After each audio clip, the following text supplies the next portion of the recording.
Wizards? It's me, Mooner. I'm back. I have a deck tech for you guys today.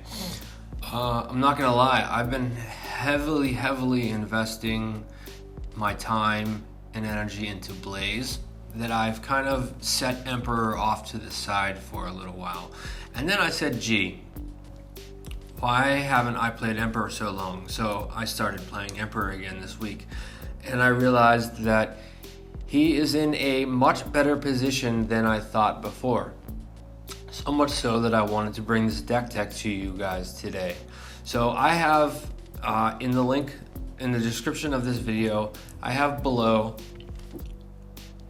a link to this deck with well over 100 games and well over an 80% win rate.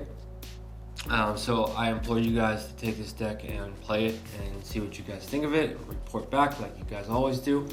But I wanted to bring you this deck tech today as soon as possible because I think coming up in Skirmish season, I think that some of the top decks right now are the two Wizards that are available to us, Blaze and Emperor. And Emperor only really has a bad matchup into Blaze, but even that is kind of winnable with a little bit of sideboard teching. So with all that nonsense, let's just get into the deck right now and go over the 52 cards that I have presented here. So of course we need Emperor, and if you're unfamiliar with Emperor, what he does is he reads like this. He is a young wizard warrior hero with 15 health and 4 intellect. So he's down there in life. He's a bit lower than Blaze. He only has 15 health. But in my opinion, that is quite warranted because you are a wizard and a warrior, and you can take full advantage of both of those equipment suites. And I do. And he says you may only play red cards in your deck. And then he has his ability is action. Pay 3 resources, search your deck for a command and conquer, attack with it, and then shuffle your deck. So it's not the same thing as playing a command and conquer. It is just it's like a side ability. You pay 3 resources, search your deck for a CNC, and then you just attack with it. So for instances that, like for buffs and things like that, it wouldn't work. So I don't have any of those in the deck anyways. But we have right there, we have Emperor. And then we have his main weapon, which should not come as a surprise to anybody, which is Waning Moon. Once per turn instant, pay 2 resources, deal 2 arcane damage to target hero, or if it's not your turn, instead deal 3 damage. Activate this ability only if you played a non-attack action card. You should also be familiar with Waning Moon at this point. But it is a fantastic weapon and it's part of his end combo. Then I'm running 2 different hats. I'm running Balance of Justice. This comes in for like the ninja matchups and for the brute matchups. Any matchup where you might see somebody playing like Art of War or drawing multiple cards like 3 of a Kind or Blood Rush Bellows or something like that. You get the idea. Then you bring in Balance of Justice. It is 1 less health overall than my other headpiece, but it is card economy. You do get to break this and draw a card, and that can be actually massive in Emperor. The next hat we wear this much more often, but this is Arcanite Skullcap. This is just giving us 3 life. We started at a lower life total, so it's usually always turned on. So you block with it for 2, then you block with it for 1, then you move on with your life. Since we are Draconic, I forgot to add that at the beginning, we get access to Flamescale Furnace. And this is one of the things that actually makes this deck work. Flamescale Furnace is the engine or the heart behind this deck. And, just being able to cheat out extra resources by pitching the Flamescale Furnace and then gaining as many resources as red cards you have in your pitch zone is absolutely massive. And it can lead to some super silly, crazy turns. Hopefully some of the gameplay videos I've posted today can help you guys figure that out. Then we are running 2 different arm pieces. We are running Metacarpus Node and Brave Forge Bracers. Metacarpus Node comes into any matchup where you want a little bit of extra reach because it is going to give your next spell a +1. And Brave Forge Bracers comes in where you need a little bit of extra life because it is Battle Worn block 2 and then block 1, and then you're done with it. We're never really activating the ability of Brave Forge Bracers. We're just using it for its block value mostly. And then Metacarpus node, we are activating its ability. So this comes in next to like any other wizards. It comes in the mirror. It comes in against Briar, and it comes in against Vincent, because you definitely want that Arcane Barrier 1, and you want to be able to pump your last spell by 1, increasing your kill combo from 10 to 11. And you might be saying 10, I thought it used to be 9. Well, it did used to be 9, but we have found some ways to get that combo up to 10. So, and then last but not least, we are a wizard, so we are donning our mighty Storm Striders, being able to break this at instant speed and play an arcane spell by paying 1 resource, either on your turn or your opponent's turn, is absolutely massive, and it is one of the reasons to play this deck, because we are a wizard, we are running Storm Striders, and that we wouldn't run anything else. So this is my full equipment suite: Storm Striders, Metacarpus node, Brave Forge Bracers, Flamescale Furnace, Arcanite Skullcap, Balance of Justice, and Waning Moon. Alright guys, let's get into the deck. So I've got it broken up into spells and attacks. So I have this deck kind of like half and half. It's half spells and half attacks. All the attacks have go again, and I think that is extremely important. And all the spells have a little bit of reach, which I think is extremely important. So first of all, we'll start off with the mighty Emeritus Scalding Red. This is one of your kill combos right here. Playing this off of Storm Striders, breaking your boots, and then activating your Flamescale Furnace can lead to 6 arcane damage from Emeritus Scalding, and then 3 arcane damage from Waning Moon. That's the traditional combo right there. It deals 9 arcane damage. You can buff it up by activating your Metacarpus node, if you are playing Metacarpus node in that, and it goes up to 10. But it can go up to 11, and we'll get into that with a new card in just a minute. I know a lot of people aren't real fond of running what I'm about to go over, but I am. So then we're running 2 copies of Swell Tidings and 2 copies of Voltic Bolts. These are just your generic 5 for 2 arcane spells. These play really well off of something like a tome or something like that, where you can get a bunch of resources and then attack with a few attacks first, and then end the chain with a Swell Tidings or a Voltic Bolt. These are just your big boy hitters right here, and I think you should be running both of them. Alright, next we have 2 copies of Aether Quickening and 2 copies of Scalding Rain. These are also just 1 for 4s, which you can also pair up with Waning Moon to come in for, pitching another card to Flamescale Furnace, getting an extra resource after paying for Scalding Rain or Aether Quickening, and then pairing it up for Waning Moon, coming in for 6 damage on your turn, which is pretty good. It's actually pretty good. I wouldn't say it was bad. Then we've got 2 copies of Sap. These are just in here as a 0 for 3. And the same thing with 1 copy of Prognosticate. This is just in here as a 0 for 3 arcane damage, and they play really, really well off of Reverberate. And this is a card that I've taken in and taken out of the deck, but I think it actually has a lot of significance right now, because not a lot of people are running that high of Arcane Barrier. Generally, whenever I play games with Emperor, I'm only encountering as much as Arcane Barrier 2.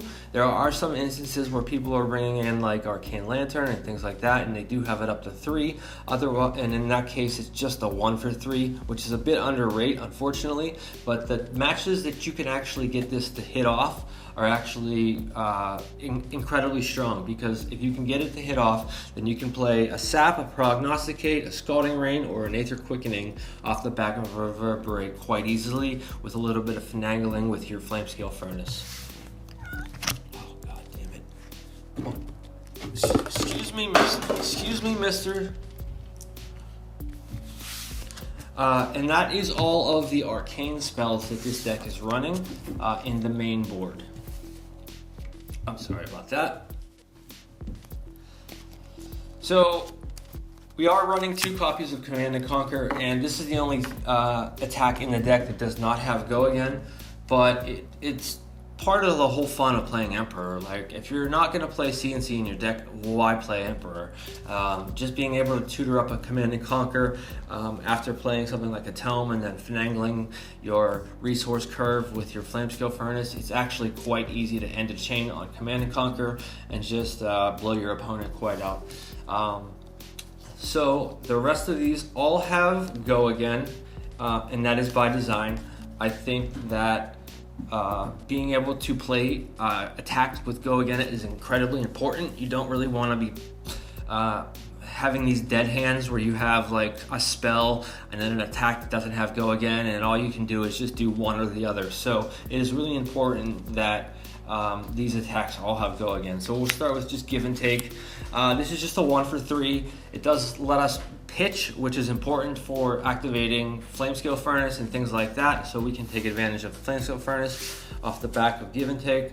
Then we also have Life for a Life. This is one of my favorite cards in the deck. This just is a 1 for 4. It has Go Again if you are at a lower life, and if your opponent let it hit, then you gain a life from it. I've always played Life for a Life. I think it's a great card. I think you should play it too. All right. Next, we have 2 copies of Flamecall Awakening. And this card can lead to some super nutty combos, especially when you're tutoring out the 1 copy of Phoenix Flame that we have. So if you get to play this like after playing something like a Nimblism or something like that and boosting it up to 6 and then tutoring out a Phoenix Flame and then pitching that Phoenix Flame to your Flamescale Furnace, you can very, very easily end the turn on something like a Swell Tidings or even a Command and Conquer if you want to activate your hero ability. And then we wouldn't be a redlined aggro deck if we weren't playing 2 copies of Scar for a Scar, 2 copies of Blaze Headlong, and 2 copies of Ravenous Rabble. So these are all just your 0 for 4 hitters that all have, well, except for Ravenous Rabble, they have conditional Go Again. As long as you're at a lower life, which you generally are throughout the game, Scar for the Scar gets Go Again. As long as you've played a red card beforehand, Blaze Headlong gets Go Again, and it's very easy to do that. As long as you just flip over a red on top of your deck, Ravenous Rabble automatically has Go Again and just comes in for 4. So that's why we're running these 6 copies of these just straight 0 for 4 Go Agains. And then we have, lastly, we have 2 copies of Enlightened Strike. All the modes on this are good because every single card in this deck is arsenable. Is that a word? Arsenable? Maybe. It is now.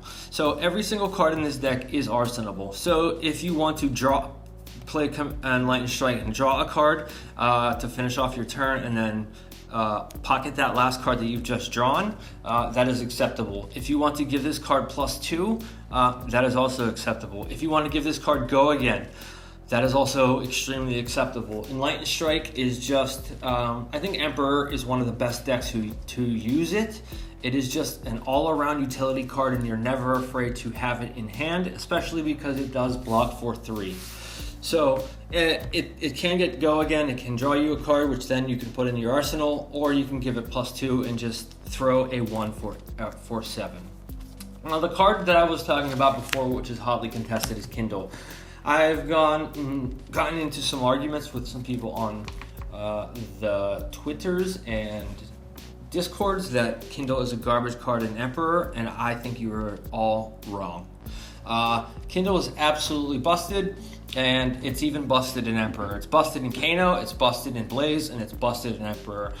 Being able to amp one of your spells and then draw an extra card means that you can get your Emeritus Scalding up to 7 and then draw that last card to pitch into Flamescale Furnace, buff your Metacarpus nodes, and still swing Waning Moon. It's just absolutely nuts. You're never unhappy to see Kindle, especially because you have so much blocking armor that you're not worried about it being an instant that doesn't block. Kindle is absolutely busted. Just getting your surge effects off can be somewhat relevant. It can be somewhat relevant, but like pitching it, playing a Kindle after playing something like a Scalding Rain or something, so the Scalding Rain comes in for 5, and then you draw that extra card to put it in the arsenal. All the reasons why drawing a card is good in this deck, drawing a card is fucking good. And buffing your next spell up is even better. So this is a main deck card that I have. I don't ever take it out. It used to be sideboard, but then once I switched it into my main board, I just fell more in love with it. Kindle is just so good. Like I said, it's broken in all the heroes that can play it, and there's a reason that it's like a $10 card right now. So then we're playing 2 copies of Tome of the Imperial Flame in our main board, and Emperor is by far, if you thought Dromai was a good Tome of Imperial Flame deck, Emperor, you've never seen anything like what Emperor can do with the Tome turn. This is a blue card in a deck that is not allowed to run blue cards. Simple as that. Draw 2 cards, you pitch 2 cards, you activate your furnace, you have 3 resources, you play a couple go again attacks, you end your turn on a Swell Tidings and buff it up with a Kindle, draw a card, put that card in Arsenal, or end with a Command and Conquer or anything like that. The amount of trickery and nutty bullshit that this deck can do because of Kindle and Tome of Imperial Flame is bananas. Then we are running, in the main deck, we were running 2 copies of Nimbalism. This does buff every one of our attacks except for Command and Conquer. So it also enables like Blaze Headlong to get go again and things like that. So Nimbalism is just a very fine card. Just a 0 for 3 that does enable a lot of shenanigans. It does enable you to activate your Flamescale Furnace and things like that. So I wouldn't not run 2 copies of Nimbalism in the main board. And the last card that we have in the main board is Sink Below. And you might be thinking like that I'm a little lacking on my defensive options. This is meant to be an aggro as aggro deck can get. So I am not running like a full suite of defensive reactions or anything like that. I am only running 2 copies of Sink Below just for the little bit of hand fixture that it offers and for a little bit of defense. And I have the space. It's just the 39th and 40th card in the main board deck. And the idea of this deck is to be as aggressive as absolutely possible. But Sink Below does come in for those matchups that you know that you need a little bit more defense. And it's always good to be able to, sink a card, fix your hand up a little bit. All right, so that is the main board. That's the main 40. And I play that into almost every single matchup. But there are a couple sideboard cards that I want to go over with you guys and let you know about why I play them and when I play them. So we have 1 copy of Censor. This is really, really good into Zen. Zen, I wouldn't say is a difficult matchup. I think that we have more than enough armor and more than enough aggression to race Zen and blast the shit out of him on his turn with a spell and Strider's abilities. But the 1 copy of Censor can be really good into matchups like Zen, where you want to prevent them from playing a card and they don't want to block. So this is just saying like, hey, block me, or I'm going to name Blood Rush Bellows because I know you're holding your whole hand because you have a fucking Blood Rush Bellow. Or it says, hey, block me, or you can't play Bonds of Ancestry or something like that. So we do bring in 1 copy of Censor. It does block 3, it does cost 1, it does come in for 5. It doesn't have go again, but it does force your opponent to actually respect it and block it when it's necessary. Then we are running 2 copies of Fendel's Fighting Spirit in the red, obviously. And these come in for the Illusionist matchup. We only have 2 poppers in the deck, which is Command and Conquer, but I think in the Illusionist matchups, we need to go up to 4. So I have 2 copies of red Fendel's Fighting Spirit.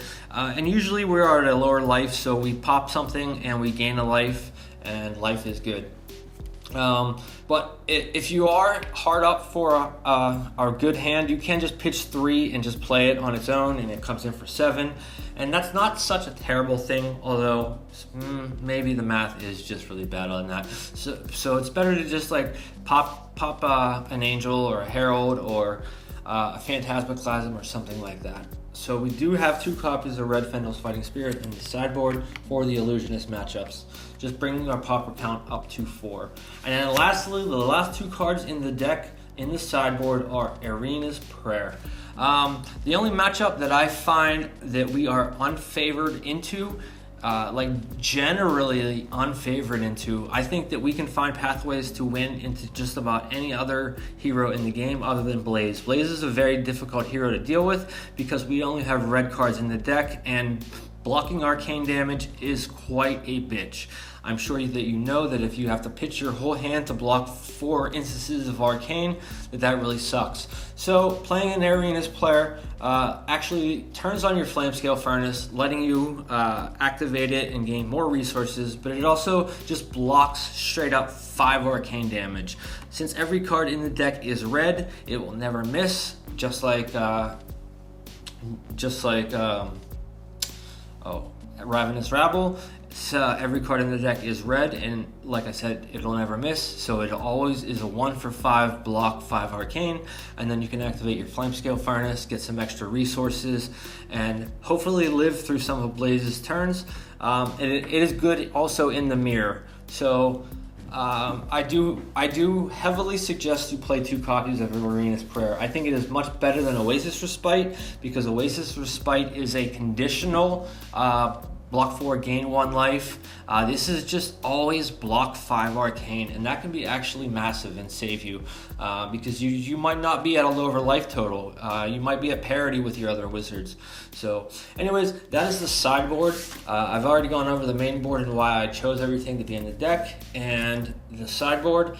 And like I said, the list for this will be in the description of this video. It has a well over 80% win rate with well over 100 games under its belt. So I suggest you guys to take this out for a spin.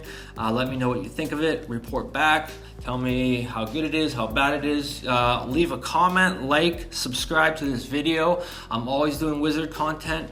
This is a nothing but wizard content channel, and we are gearing up for Rosetta, so it's going to be a hootin' nanny ye old good time when that set comes out, and I'm really fucking excited. All right, peace out, wizards. Love, winner.